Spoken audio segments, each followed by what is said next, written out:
Hey dudes, it's Lerald, and we've gotten some questions about tankiness on the warrior build that we've been updating throughout the league. We've also just had some people straight up tell us it's not tanky, it dies instantly, and that's not true either. I've been face tanking simulacrons and deleter is tier 16 maps, so that's definitely not true. We've been taking a look around PoE Ninja and seeing a lot of people who aren't taking some extremely powerful defensive bonuses around the passive tree, and it kind of seems like that's what's going on with people who are struggling. So that's what the rest of this video is going to be about, just a laser focus on how to make Warrior feel tanky, whether you're playing our Titan build or you're playing Warbringer or whatever. There are a lot of powerful defensive bonuses in the tree and some interactions that you may be missing. So let's get into it, but first be sure to subscribe to the channel if you haven't already. Join our Discord as well, there's been a lot of discussion on how to craft good gear there recently, and no real surprise, good gear helps a lot when you're trying to be tanky. Alright, let's start with the absolute basics, how armor works. If you're playing a warrior, maybe you're not running armor, maybe you're using evasion, that's possible, but probably you're running armor, it makes a lot of sense, right? So armor in PoE, it's a little bit different from the way it works in other games. It's all relative. Basically, the amount of damage reduction you get is really not that complicated of a math problem, even though it looks kind of gnarly here. It's just your armor divided by your armor plus 10 times the value of the hit. And so there's this nice little table here that kind of exemplifies this. You know, if you have 10,000 armor and you take 10 damage from a hit, then you're going to be at the 90% damage reduction cap, which that's the cap, you can't go above that. But if you take like 10,000 damage from a hit, you're going to get like 9% damage reduction, right? So damage reduction is proportional both on the amount of armor you have and the size of the hit. So you want to do everything you can to get as much armor as possible. That's really the big takeaway here, is more armor is better. Also, anything that makes you defend with a larger percentage of armor for whatever reason is really, really good. So now let's talk a little bit about why armor applies to elemental damage reduction, or applies to elemental damage, is a much better stat than people thought coming into the league, and the reason is really simple. People thought you were going to get like 4% from some of these bonuses, but that's not true. Because we're playing Titan, which the tree is over here, you get Hulking Form, which gives you 50% increased effective small passive skills. So the passive skills like armor applies to lightning damage hits. This is 15% for everybody who's not a Titan, 22% for a Titan. So I went around the tree, mathed it all up. If you're playing a Titan and you take this wheel here, Prism Guard and all the small passives around it, and you take Tempered Defensive and the small passives here on the way to it, you can get 36% of armor applying to elemental from tempered defenses and 74% from Prism Guard. So that's 110% of armor applying to elemental damage from the tree that you can get on a Titan if you take all of those nodes. Then there's also armor to consider as well. Now, I'm not using a shield, but that is technically a mod you can get as a shield suffix. It's a suffix on all the pieces, right? And it's all the standard pieces that have armor. So head, body armor, gloves, boots.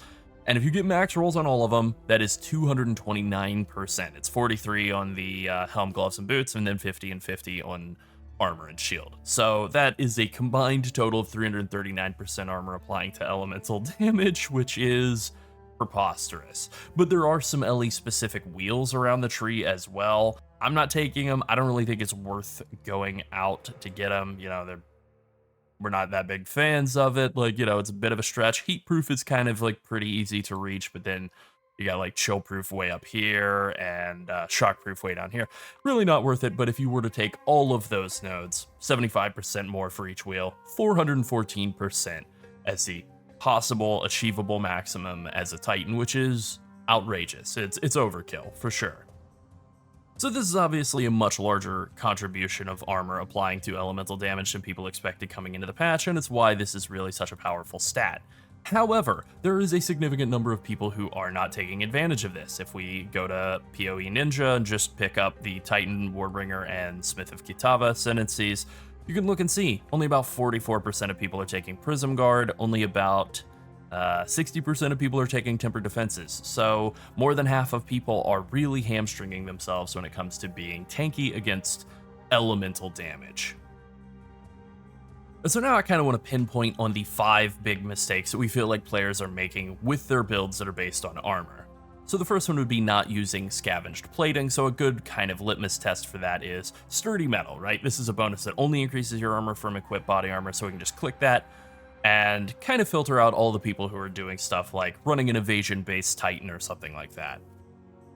So scavenge plating, we can look and see 43% of people are running scavenge plating, which means over half of people are playing an armor-based build, not running scavenge plating, a very easy to maintain buff that gives you 40% more armor, a stat that is good, right? And all you have to do in order to make scavenge plating work is break enemy armor. There are a lot of ways to do this. It's really not that difficult. The most commonly used one is to play a Warbringer and run Anvil's Weight. That'll make you break armor equal to 10% of hit damage dealt. You're going to be triggering this pretty much passively. So if we filter out the Titans and Smiths, it's like 85% of Warbringer players are taking Anvil's Weight. Good job, guys. But if we filter out the people who are doing that, who are taking Anvil's Weight, there is a significant number of people who just straight up aren't using anything that breaks armor at all. Now, there are several ways to do this. The way that we have chosen to do it, the preferred method here, is to take this bonus here, Shattering Blow, which makes it so that you break 50% of armor on heavy stunning an enemy, and then come up and take Breakage, which gives you a bunch of increased armor breaking. With Titan, it's well over 100%, and those do stack. You do break more than 100% of an enemy's armor on heavy stunning them, which more than 100% doesn't matter.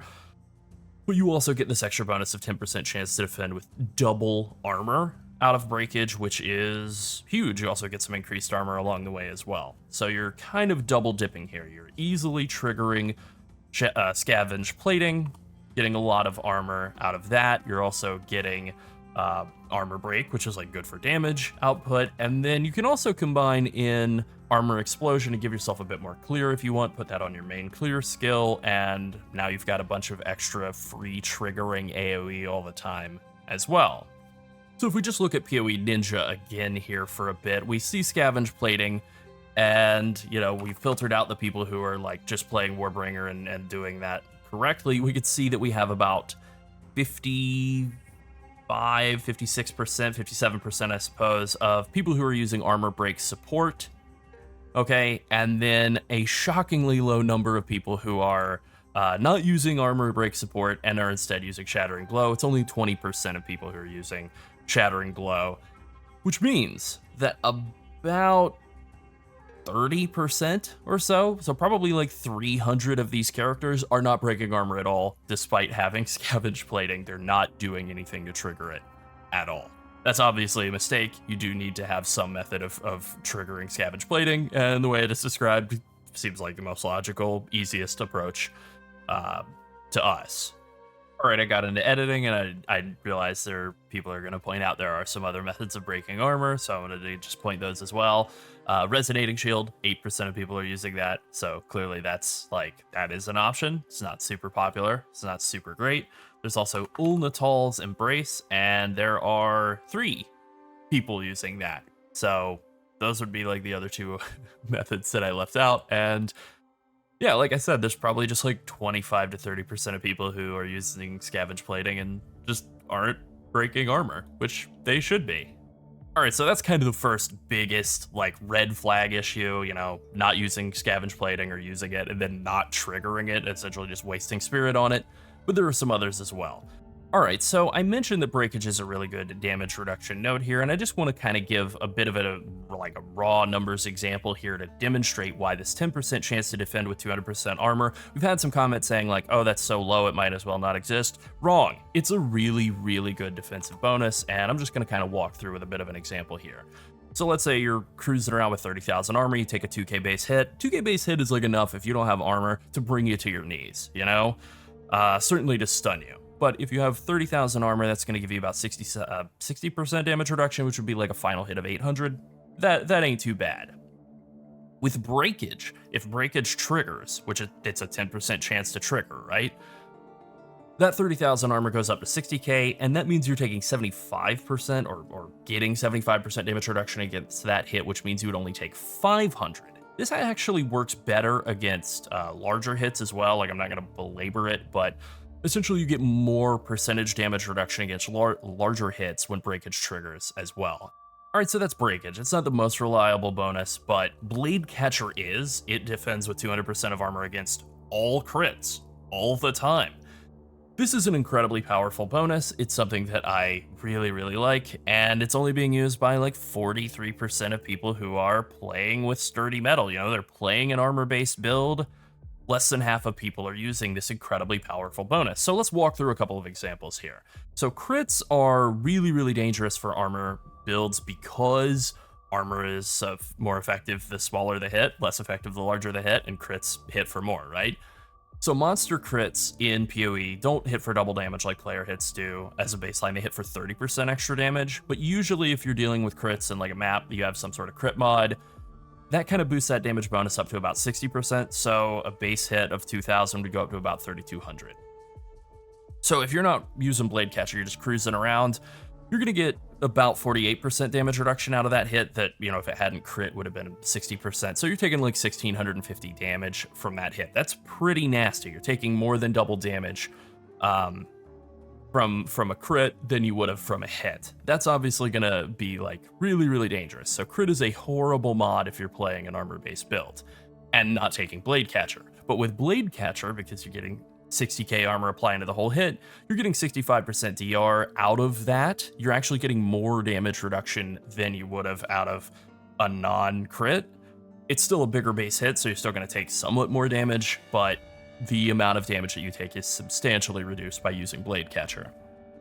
But that's assuming that you are running a map that has a crit mod on it where you're going to take more damage from the crits. If you're just doing like an expedition logbook, some sort of instance where there isn't an increased amount of damage that monsters are doing with their crits, they're just able to crit all the time. Maybe you're doing just like an expedition with the modifier all monster hits or crits, so they're just doing 30% extra damage. You actually get less damage from those hits. You would get some 69% damage reduction on just a standard 30% extra damage crit, and that means you would take 786 from that final hit as opposed to the 800 you would have taken from a non-crit. So this means on maps that don't have a crit mod, if you are running Blade Catcher, taking the monster hits are all crits mod from an expedition remnant is actually a damage reduction, which is baffling but excellent. So bear that in mind. As long as there's not a crit mod on the map, that is actually a positive node to take out of expeditions. All right, the next thing I want to mention here is just heavy armor. This is a very quick one that I'll just run through here. It makes it so that 150% of the strength requirements from boots, gloves, and helmets are added to armor. So if you're running the max level bases for those slots, they have around like 100 110 strength requirement, as long as you're not getting the suffix that reduces strength requirements, which is actually bad in this case. And so that's like, what, let's say like 330 strength requirement. So you multiply that by 1.5, that's like 500 flat armor. But that's added before all the percent increases. So if you're running like kind of a standard setup for armor, you're going to have like 300 to 350% increased armor. So we can multiply that by like let's say 4.4. That's like 2,000 flat armor. It scales with all of the percent armor increases around the tree. It's very, very, very strong as a bonus, as long as you're running good bases. So this is just like a really cheap source of a ton of extra armor. And then the final thing that we kind of already mentioned is tempered defenses and prism guard. You know, just looking at the amount of players who are running this, like if we look at, if we just filter out the Warbringers and the Smiths entirely and only look at the Titans, there are 50% of Titans running Prism Guard and 63% running Tempered Defenses. These are probably numbers on the low end, like these probably should be higher. But there is a lot you can do to get even more. You know, you can get 110% LE armor from the tree super easy. You can obviously get upwards of 200% out of your armor slots. But you can also throw a time loss ruby in this section of the tree right here down by tempered defenses. There are a couple of modifiers, one that will increase the effect of notable passive skills, another that will increase the effect of small passive skills. And either of those can be really good because they'll either multiply the amount of armor that you get from the small passives, bumping it up to 8% per point, or the notable here, bumping it up from 15 to 17 or 18%. So a time loss ruby in this area of the tree can give you a lot of value. I'm with this ruby, I'm getting rage on melee hit on all the notables, so that's 2 rage on melee hit. That's pretty good. And then also 3% more armor applying to ally damage, and a bunch more armor as well. So, you know, a lot of value to be had in this section of the tree by adding in a time lost ruby. So ultimately, those are the big things that we noticed a lot of people missing. They're things that if you add into your build, you're definitely going to see a significant increase in your survivability, because armor is really good. This is the first character that I played in PoE 2 that was based on using armor. We had heard a whole bunch that armor was bad, that it was going to be terrible in this coming league, and so on, and no, wrong. It's really good. It's extremely reliable. You just have to set it up correctly. Alright, that's it. Be sure to like and subscribe if you enjoyed this video, and join the Skipping Sleep Studio Discord and become part of our community. And finally, thank you to all of our channel members. If you want to support us so we can keep making more PoE content, become a channel member, or come boost our Discord. Thanks for watching. Bye.